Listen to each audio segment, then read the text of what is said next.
Hi, nice to see you again.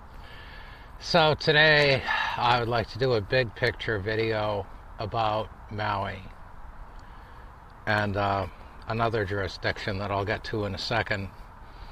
I was hoping, and more or less, my wishes were fulfilled by all of the people that are out there that are digging into the dirty corners of the whole psyop that is this fire in Lahaina on Maui. But it's much bigger than Lahaina, believe it or not. It is part of globalism. It's part of globalism's plans, and I think people are going to be surprised by what I say, but by the time I'm finished, I'm sure most of you will kind of get where I'm going. What this is, with Lahaina being burned out, there's a lot of pesky land issues related to that area because it's significant to the indigenous Hawaiian communities, all of them on all of the islands. But Lahaina in particular, where the banyan tree is, that was like the capital, the traditional capital of the islands. And people are talking about it like it's a land grab. If you listen to what Governor Josh Green said, it was, and he's been there since January this year, so he's here to run the PSYOP, along with the police chief that was part of the PSYOP Gladio fake shooting in Las Vegas. They're all playing roles, and Josh Green said right up front, which people largely took as good news, that after all these rumors got started about the residents being harassed by people that wanted to get a deal on this land, and all the rumors of the insurance companies turning people down for coverage and that kind of stuff, Josh Green says, well, I'm going to acquire that land. And I'm paraphrasing, but what he meant was, before somebody else comes along and steals it, I'm going to steal it. But he's not stealing it for his globalist buddies, because he's definitely a globalist pawn. He said that he was going to keep it in perpetuity. Do you remember that clip? I'll put it at the end of this one, just as a reminder. But in perpetuity means forever, as a memorial to the people that the globalists just fucking murdered with his help. And what they wanted to do was make sure that nobody ever rebuilt anything there, because it is an area of this significance. And the last thing they want on Maui are indigenous Hawaiians, because they're causing a lot of problems for the globalists.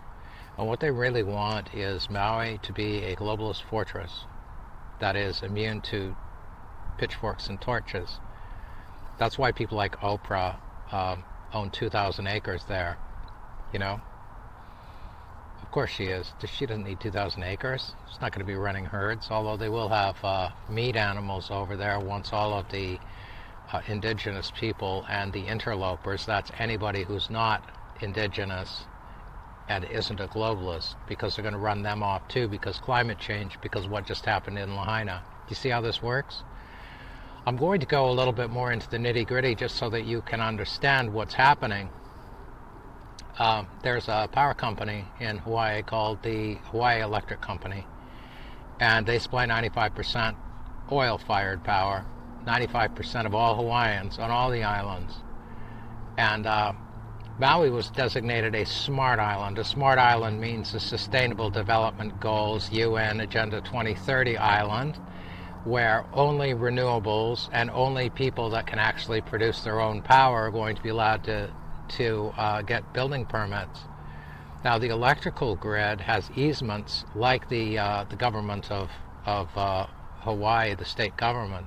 There's easements and access rights all over all the Hawaiian islands that's controlled by the Hawaiian Electric Company, that's being blamed now for the fires, but they don't have liability like they did in California for the camp fires, when a company or two had to go into Chapter 11 bankruptcy protection, but they still ended up getting sued and having to pay. They don't have those laws and rules in Hawaii because they've been busy changing them for the last decade. So the Hawaii Electric Company has been feverishly, its shares are feverishly being bought by BlackRock lately. over the last 5 or so years. And the main owner of the Hawaii Electric Company, the majority shareholder, has been Vanguard. And BlackRock and Vanguard are owned by the Money Magic families, lock, stock, and barrel, owned by the Money Magic families that own all the central banks in every country in the world. You see where this is going? Now, Maui being designated a smart island would make it absolutely impossible for a normal person to do building upgrades, which they're not allowed to do, or to build this sustainable power source like solar panels or whatever, with everything connected to the grid for overages. No normal person could ever afford to do that. So anybody wants to do upgrades or rebuild, they're going to have to sign on for something they can't afford to do if they're a normal person. So the government is expropriating all that land to let Lahaina lay fallow, where there's no significance anymore except a memorial to the people that the government deliberately killed in this fire, and indigenous Hawaiians who are going to be labeled as troublemakers and not be allowed to go back to the island once they leave. They're not going to be able to see it anymore, because BlackRock and Vanguard weren't crazy or stupid. Why would you buy a power company that becomes defunct within a decade, according to the narrative that's being put out by the UN, if that's what they were actually planning on doing? No, they're going to run off all the residents of Maui because of the climate change related Lahaina fire. I know it's not climate change. Climate change hypothesis died in the cradle 30 years ago, but that's the excuse they're going to use to run everybody else off the land, unless they're globalists, in which case they're going to be allowed to magically stay. They'll also be connected to the electric grid. And then once all of these people are gone that aren't globalists, the globalists will have a self-contained fortress in the middle of the Pacific that they could fly all of their adherents to. These people that were engaged in the practices of covertly poisoning your brothers, sisters, and children all over the world. This was always their promised reward, and this has been a plan that's been in the works forever. And BlackRock and Vanguard and the Hawaii Electric Company, which also just happens to own the biggest bank in Maui, probably a lot of insurance interests that are turning down residents in Maui right now.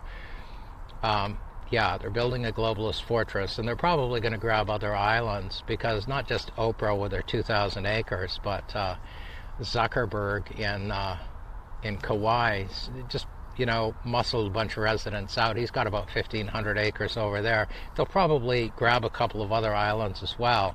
And what they'll do is they'll have a maritime boundary that nobody's allowed to cross because of some endangered starfish nobody's heard of yet. And they'll have a no-fly zone so that only globalists, their charters, and their private planes can land in Maui, and everybody's going to be hooked up to the electrical grid, and BlackRock and Vanguard are going to make out like bandits, because they'll have it lit up like a fucking Christmas tree. And the only outsiders that are going to be allowed in there are third world people who attend to every whim of the globalists, whatever human beings they traffic in there to slake their lusts on, and of course, a relatively small security force that's experts in surveillance that'll keep an eye on the hired help. And I doubt any of those people will be allowed to see their families on holidays. I don't think they'll ever leave the island. They'll just have to do a final adrenochrome and organ donation before they get their pay package. That's the way these fuckers play. They're satanic assholes. And before you think that I'm going overboard and this sounds too fucking crazy, and they can't be trying to just acquire the island for themselves so they won't have to go into caves in Kentucky or under the Denver airport when people finally realize what's going on, keep in mind that Tenerife is on fire right now. And Tenerife is in the Canary Islands off the west coast of Africa. And BlackRock and Vanguard, through their Carlyle Group company that they own lock, stock, and barrel. Same Money Magic families own all the central banks in the world, as I mentioned earlier. Yeah, they just bought about a third of CESPA, the power company in the Canary Islands. Wonder what they need that for. And the company that owns the balance of the shares is a globalist concern, globalist-related concern that's out of the UAE. Yeah. United Arab Emirates. Why would they have bought that in 2019, just before this whole fucking thing kicked off? Well, because that's the Atlantic sunshine version of the globalist fortress, like Maui's intended to be, and maybe another Hawaiian island or two. We'll have to wait and see which one catches fire first. But Tenerife, a third of it on fire. Power company owned by the same people that own the Hawaiian Electric Company. It's a smart island as well. Nobody gets any building permits unless they're globalists. Nobody's allowed to connect to the grid. And all the easements, they control all the property. And doing expropriations there like they're about to kick off in big fashion in Maui because climate change. Yeah, same cookie cutter pattern. And Tenerife is like the European version of Hawaii, you know. Hawaii is, East Asia, Oceania, the west coast, most of the United States. The east coast of the United States, that's what Tenerife is to them, and Europe, of course. But yeah, probably more than one of the Canary Islands is going to be up for grabs, but that's what they're doing. They're looking for tropical paradises where there won't be any prying eyes, that nobody else is welcome to visit, because climate change. That's what they're doing. Now, do I believe that other islands like, a good choice would be like Bermuda? Maybe the island they sent St. Helens or Helena or whatever that they sent Napoleon to. I don't think it'll be warm enough there, but probably a couple of Caribbean islands and maybe Tahiti and a couple other Pacific destinations. But that's what they're doing. They're making themselves inaccessible so that they can rule the roost from these exotic locations, not encumbered with the poor manners and the social awkwardness of anybody that's outside of their own ranks. And of course, a lot of those stooges that think they're going there for a lifetime in the lap of luxury with their families, they're going to be donating adrenochrome and donating their organs if the globalists think they're either not the right sort or that their lips are too loose.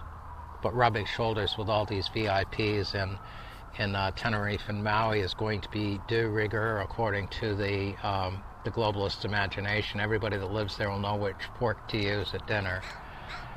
These are their plans. They're delusional, they're fucked up, they're retarded, but this is how they're doing it. Fires, run everybody off because climate change, exclusive, massive globalist fantasy fuck pad for those that are,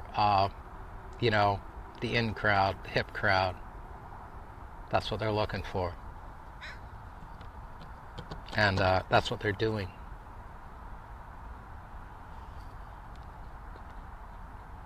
I know everybody's going to say, why didn't I think of this?